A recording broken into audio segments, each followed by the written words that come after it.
हाँ तो बच्चों, कैसे हैं आप सब। जैसा कि आप सभी को पता है, अपना एक्सरसाइज 7.1 चल रहा था। 7.1 में बच्चों question number first second third पूरे कंप्लीट कर चुके थे। आज के इस वीडियो में स्टार्ट करने वाले हैं क्वेश्चन नंबर 4, जो आप यहाँ देख सकते हैं। क्वेश्चन नंबर 4 की ये लैंग्वेज है और ये डायग्राम आपको दिया हुआ है। चलिए समझते हैं क्या लिखा हुआ है। आपको दे रखा है बच्चों एल और एम, दोनों की दोनों क्या है, पैरेलल लाइन से, मतलब समांतर रेखाएं हैं। देख सकते हैं आप, ये दोनों लाइन पैरेलल है, मतलब एक दूसरे को नहीं कट कर रही है, एल और एम। अब क्या हो रहा है बच्चों, दूसरा एक और पेयर आया, मतलब एक और युग्म आया, मतलब दो पैरेलल लाइन और आई, जिसका नाम था पी और क्यू। क्या नाम था? पी और क्यू। और ये दोनों क्या कर रहे थे, इंटरसेक्ट कर रहे थे, मतलब प्रतिच्छेद कर रहे थे। किसको? एल और एम को। तो देख सकते हो दो लाइन और आई पैरेलल, पी और क्यू, जो एल और एम को कट कर रहे हैं। जैसे कि डायग्राम में नेम भी दे रखे हैं, कहां कहां, ए बी सी डी की जगह वो कट कर रहे हैं। अब आपको लाना क्या है? आपको लाना है बच्चों, ये ट्राइंगल और ये वाला ट्राइंगल दोनों क्या हो जाए, कॉन्ग्रेंट हो जाए, मतलब सर्वांग सम हो जाए, ये आपको लाना है। तो बच्चों देखो, सबसे पहले आप ट्राइंगल देख सकते हैं ए बी। पहले तो ए बी सी है, मतलब ये ऊपर वाला है, मतलब ये वाला देख सकते हैं आप, ए बी सी। और दूसरा है सी डी ए, सी डी ए नीचे वाला है। तो इन दोनों को आपको कॉन्ग्रेंट लाना है, और कॉन्ग्रेंट लाने के लिए तीन चीजें बराबर करते हैं। और अगर तीन चीजें बराबर आ जाएगी तो रूल लगा देंगे, फिर कॉन्ग्रेंट कर देंगे। तो पकड़ते पहले इन दोनों ट्राइंगल को। पहले तो पकड़ते बच्चों ट्राइंगल एबीसी को, मतलब त्रिभुज एबीसी। और दूसरा जो अपन पकड़ेंगे बच्चों यहाँ पर, वो पकड़ेंगे triangle C D A. Hindi में क्या लिखोगे? त्रिभुज एबीसी व त्रिभुज सी डी ए में। अब तीन चीजें बराबर बताना पड़ेगी, फिर उसके बाद कॉन्ग्रेंट करेंगे। तो एक बात बताओ, दोनों के अंदर एसी आ रहा है, देख सकते हैं आप, चाहे तो इसके अंदर भी आ रहा है और इसके अंदर भी आ रहा है। जो चीज दोनों में आती है उसको अपन बोलते हैं कॉमन साइड, जिसे बोलते हैं उभयनिष्ठ भुजा। ठीक है बच्चों, ये आपके एक चीज दोनों में बराबर आ चुकी है। अब बात करें दो चीजें और लाना है बराबर, तो दो चीजें कौन सी आएगी? तो बच्चों यहां आप इस्तेमाल करें एल और एम का। एल और एम दोनों की दोनों पैरेलल है, मतलब दोनों की दोनों समांतर है इससे। ठीक है। अब बच्चों आपने 6th चैप्टर पढ़ा है कि जब लाइन पैरेलल होती है और एक लाइन उन्हें कट कर दे ऐसे, तो जेड शेप वाले एंगल्स बराबर होते हैं, जिन्हें बोलते हैं अपन अल्टरनेट इंटीरियर एंगल, मतलब अंतः एकांतर कोण। तो यहां देख सकते हैं ना बच्चों, अब ये दोनों लाइन पैरेलल थी और ये इसको कट कर रही थी। तो देखो जेड बन रहा है यहां पर, आप देख सकते हैं जेड बन रहा है, मतलब ये वाला एंगल बराबर होगा इस वाले एंगल के। तो एक चीज और बराबर आ चुकी है, वो ये है कि ये वाला इसके बराबर है। तो ऊपर वाले ट्राइंगल में इसका नाम होगा बी ए सी, एंगल बी ए सी बराबर होगा बच्चों इस वाले के, और इसका नाम होगा डी सी ए। क्या नाम होगा बच्चों इसका? डी सी ए। ये है बच्चों अल्टरनेट इंटीरियर एंगल, हिंदी में लिखेंगे अंतः एकांतर कोण। ठीक है, ये दो चीजें बराबर आ गई।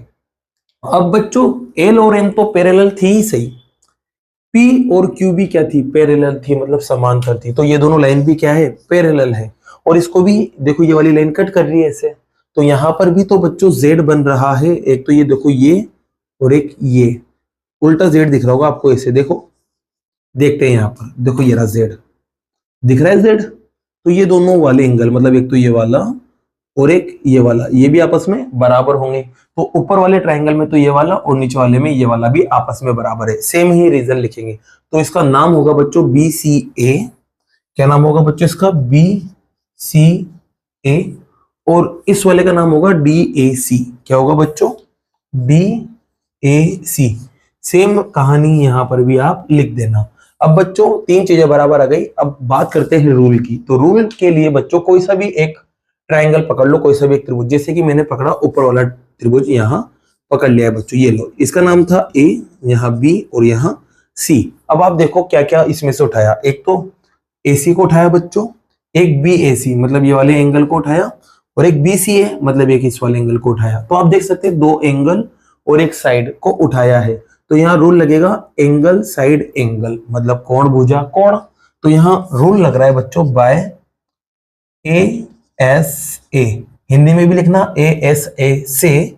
और ये दोनों जो ट्राइंगल है मतलब त्रिभुज, ये आपस में क्या हो जाएंगे बच्चों, कॉन्ग्रेंट हो जाएंगे, मतलब सर्वांगसम हो जाएंगे। और आपका क्वेश्चन इसी के साथ कंप्लीट होता है। लेते हैं क्वेश्चन नंबर 5 को। जैसा कि बच्चों क्वेश्चन नंबर 5 आप यहां देख सकते हैं। क्वेश्चन नंबर 5 में देखो क्या लिखा हुआ है। सबसे पहले तो आपको दे रखा है कि एल जो है ना वो बाइसेक्टर है, मतलब समद्विभाजक है। किसका बच्चों, ए का। मतलब एल जो है वो ए के 2 टुकड़े करेगा और वो भी कैसे, बराबर बराबर। तो ए कहां था, ए पूरा ये था। इससे क्या होगा बच्चों, ये ऊपर वाला एंगल और ये नीचे वाला जो एंगल है ना वो बराबर आएगा।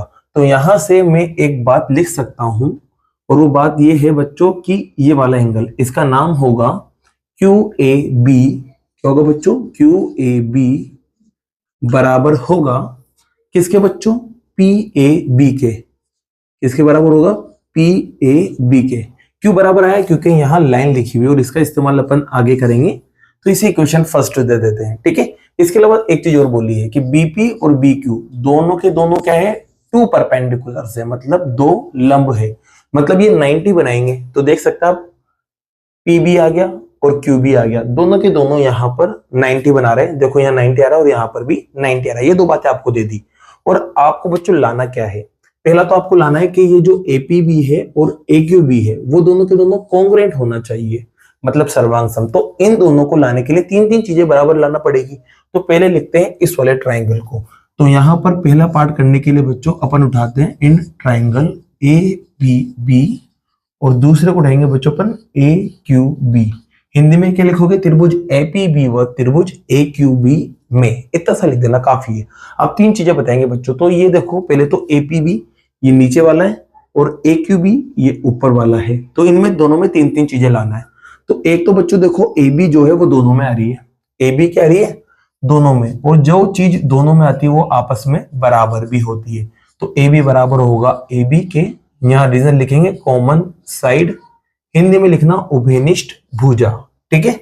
ऐसे ही बच्चों एक चीज बराबर आ गई तो दूसरी चीज भी बराबर आएगी। आप देख सकते हैं यहाँ पर भी 90 आ रहा है और यहाँ पर भी 90 आ रहा है, ये दे रखा है। तो एक और चीज आपको देख चुकी है, दोनों में 90-90। एक तो है बी पी ए, ठीक है, पी पे बन रहा है नीचे वाले में और ऊपर वाले में क्यू पे बन रहा है। तो इसका नाम आ जाएगा बी क्यू ए, ठीक है। यहाँ पी है, ध्यान रखना। ये दोनों के दोनों भी बराबर है, क्यों, क्योंकि रीजन है ईच एंगल 90 डिग्री। हिंदी में लिखना प्रत्येक कोण 90 डिग्री, ठीक है। 2 चीजें बराबर आ चुकी है। अब देखो बच्चों, ये वाला एंगल और ये वाला एंगल भी बराबर है, क्यों, ये यहाँ पे लिखा हुआ है अपन ने, क्यों, क्योंकि ये दोनों एंगल्स को बराबर टुकड़ों में तोड़ रही है, ए को मतलब लाइन एल, इसलिए बराबर आए थे। तो अपन कह सकते हैं ये वाला और ये वाला भी बराबर है। तो अपन कहेंगे पी ए बी बराबर है क्यू ए बी के। किसके बराबर है बच्चों, क्यू ए बी के। ये दोनों भी बराबर है। ये कैसा है, तो लिख देंगे बाय इक्वेशन फर्स्ट, समीकरण 1 से। इतना सा लिख देना। अब रूल लगाते बच्चों, रूल कौन सा लग रहा है, तो आप यहाँ पर नीचे वाले ट्राइंगल को उठा लो। ये नीचे वाला ट्राइंगल है, यहाँ पर मैंने इसको उठा लिया, इसका नाम है ए पी और बी। अब देखो किस किस को उठाया मैंने यहाँ पर, एक तो ए बी को उठाया, ए बी ये रहा, एक पी बी ए को उठाया मतलब ये वाला, और एक उठाया पी ए बी मतलब ए वाले को। तो देखो बच्चों ये 2 तो एंगल्स आ रहे हैं, मतलब कोण आ रहे हैं, और एक लाइन आ रही है। और ये लाइन अगर इन दोनों के बीच में होती तो अपन लगाते ए एस ए, लेकिन ये लाइन अलग से आ रही है तो रूल लगेगा ए ए एस, ये वाला रूल लगेगा।